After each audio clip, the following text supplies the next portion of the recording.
오늘 우리가 읽은 이 본문은요, 너무나도 잘 아는 유명한 이야기죠. 달리다고 소녀여 일어나라. 근데 이 이야기를 보면 12살 어린 자녀가 죽어가고 있다라는 거예요. 세상에서 우리 눈에는 잘 보이지 않지만 생각보다 많은 아이들이 아픕니다. 아픈 아이들이 너무나도 많습니다.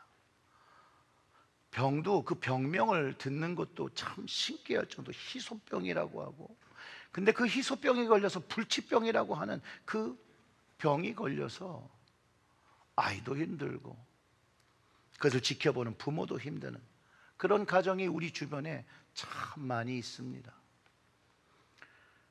어떤 이들은 시한부 인생을 사는 가정도 있지요. 그 죽음을 마주하고 사는 사람들입니다. 오늘 그 이야기를 몇 가지만 소개해 보려고 합니다. 첫 번째는 아기의 이야기인데요. 아마 여러분들이 영상을 보시면 그 부모가 어떨지 우리들도 간접적으로 알 수 있습니다. 부모이기에 자식이 아픈데 해줄 수 있는 일이 아무것도 없어요. 대신 아파주고 싶은데도 할 수 없는 그 마음이 정말 이 영상을 보기만 해도 우리 마음을 이렇게 깨달을 수 있도록 할 거라고 저는 봅니다. 우리 첫 번째 영상부터 볼까요?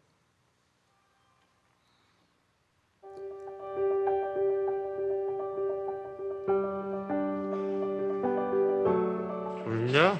졸립진 않지 이제. 다시 옛날처럼 걸어다니고 재밌게 놀고 장난감도 갖고 놀고. 은겸아 눈 떠봐. 은겸아. 겸이야. 엄마야. 응? 은겸아 일어나라. 뭐해?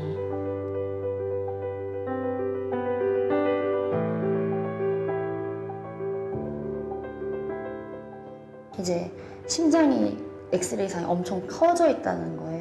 다른 아가들 심장을 봤을 때는 60% 정도 박출이 되는데 은겸이 같은 경우에는 5%밖에 피를 내뿜지 못해서 이제 이렇게 신경까지 다 가지 않는 거죠, 피가. 이게 이제 진단서인 거죠? 네. 확장성 심근병증. 네. 10만 명 중 0.18명이 걸리는 병이고.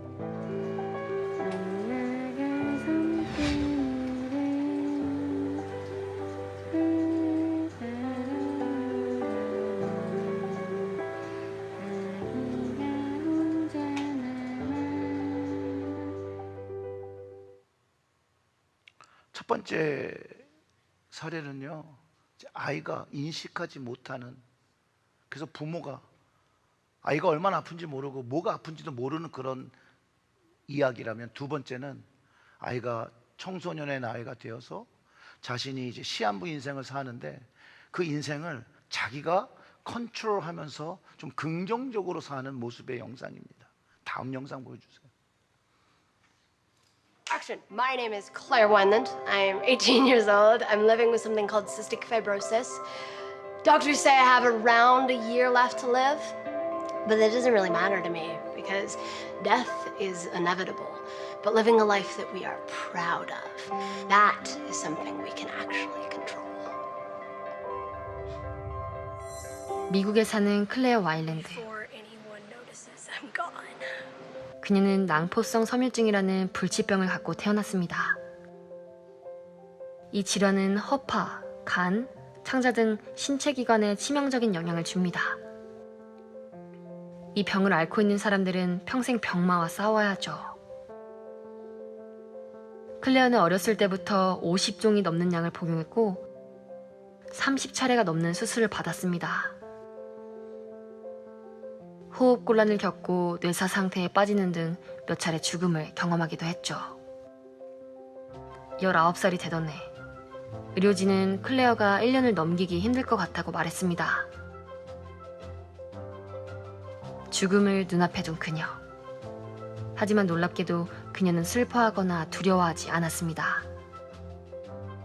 죽음은 통제할 수 없지만 현재의 삶은 통제할 수 있으며 원하기만 한다면 얼마든지 의미 있는 삶을 살 수 있다고 생각했기 때문입니다.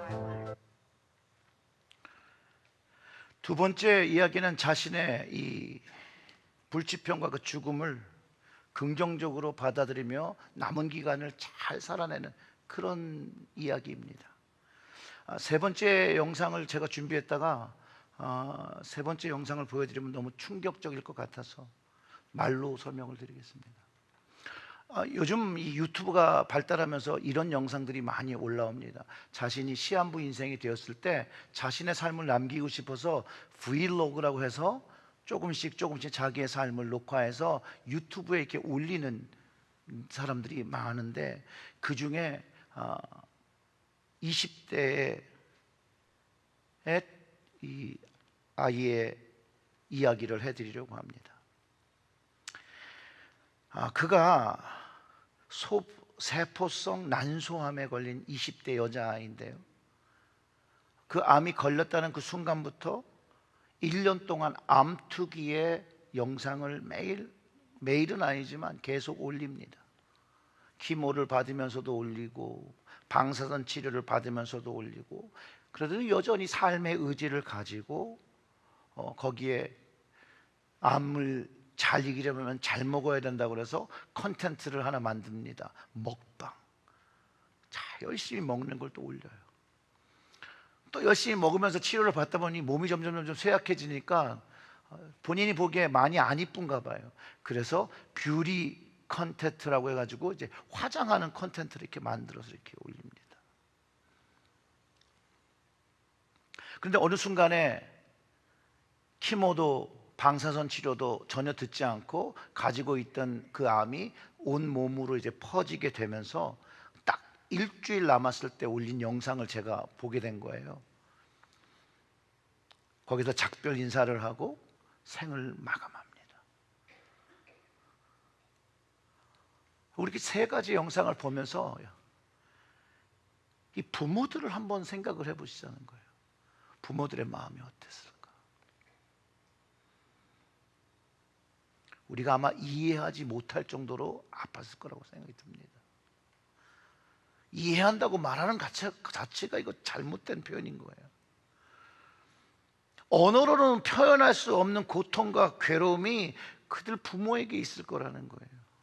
왜 이런 일이 일어나지 나는지 알 수도 없고 이해하려고 해도 이해될 수도 없는 상황, 정말로 감히 위로와 조언조차도 하기 어려운.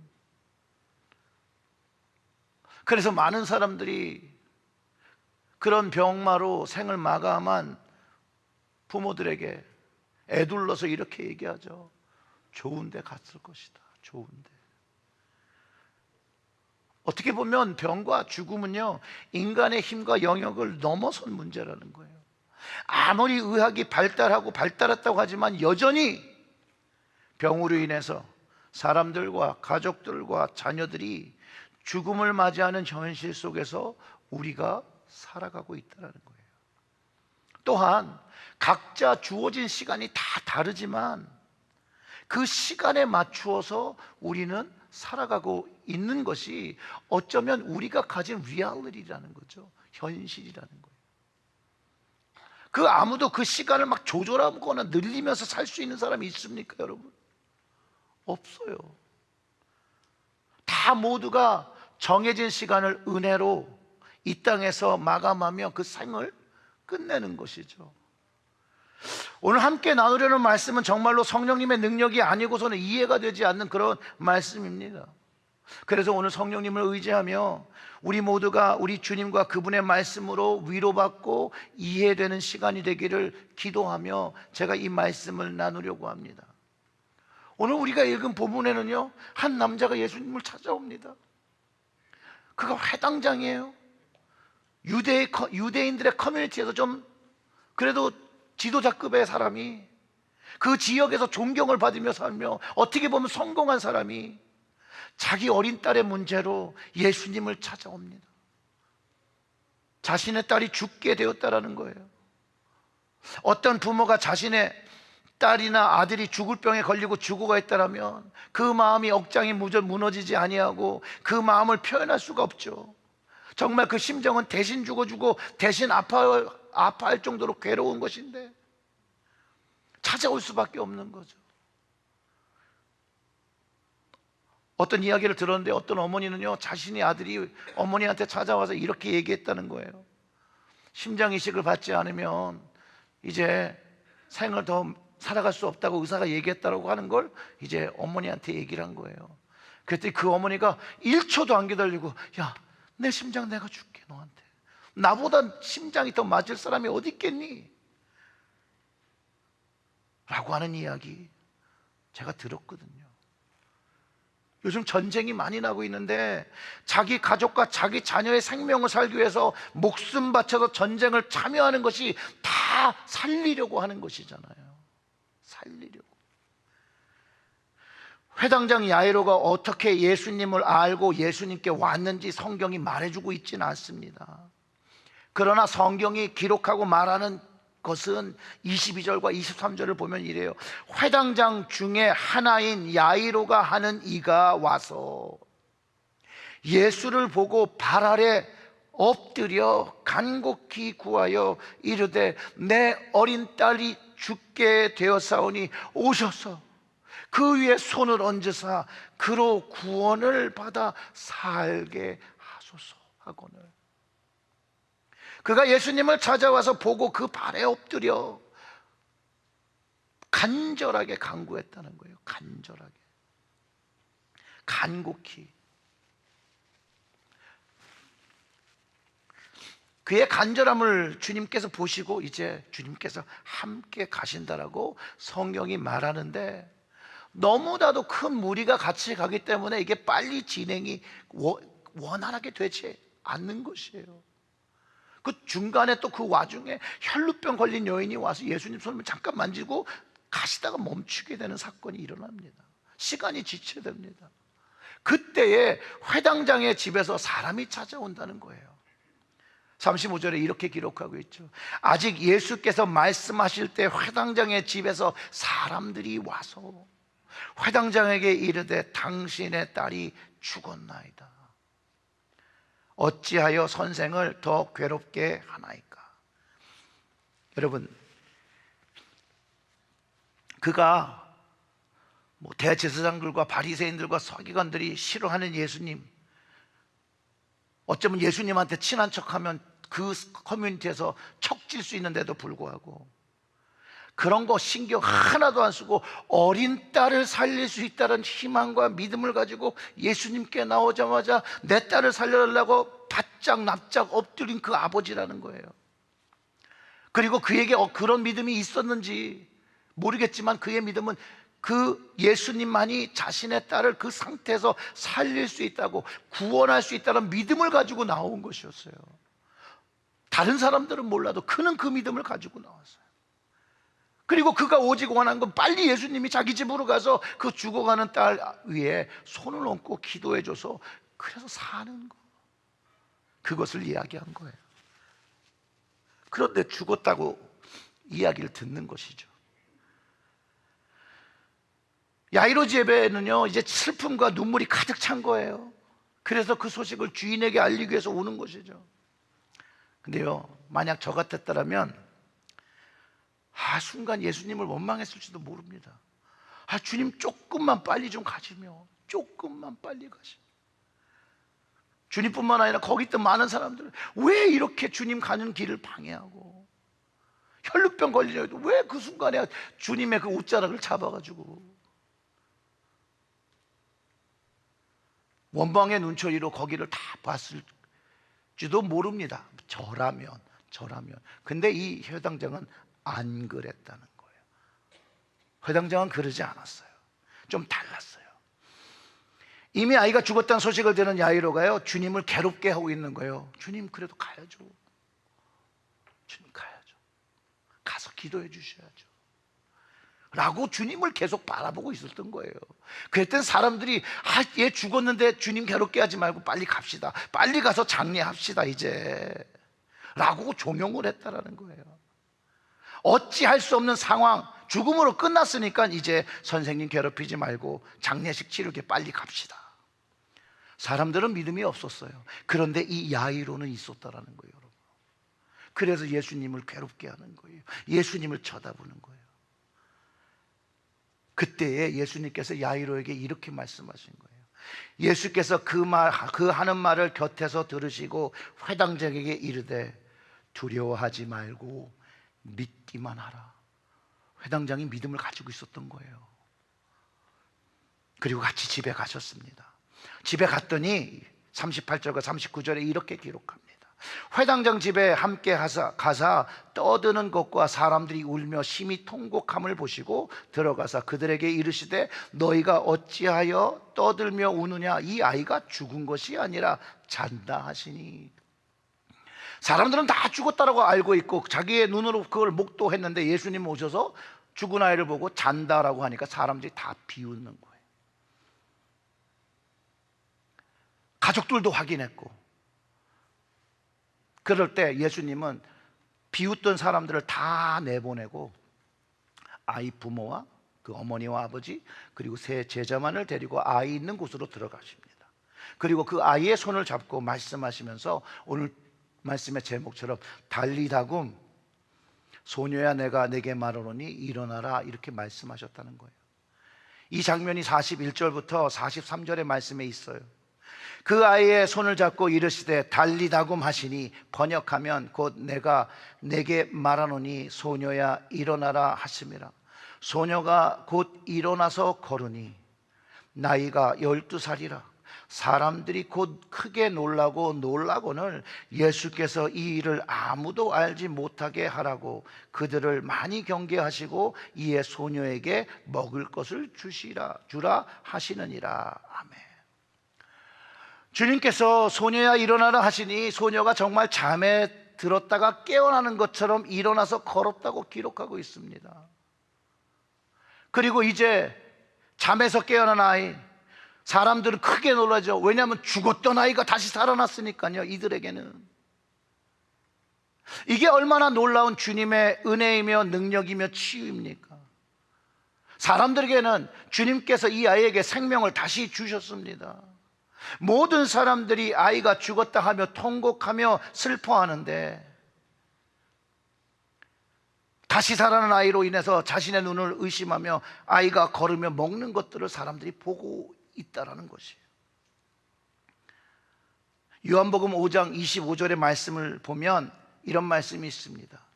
진실로 진실로 너희에게 이르노니 죽은 자들이 하나님의 아들의 음성을 들을 때가 오나니 곧 이때라.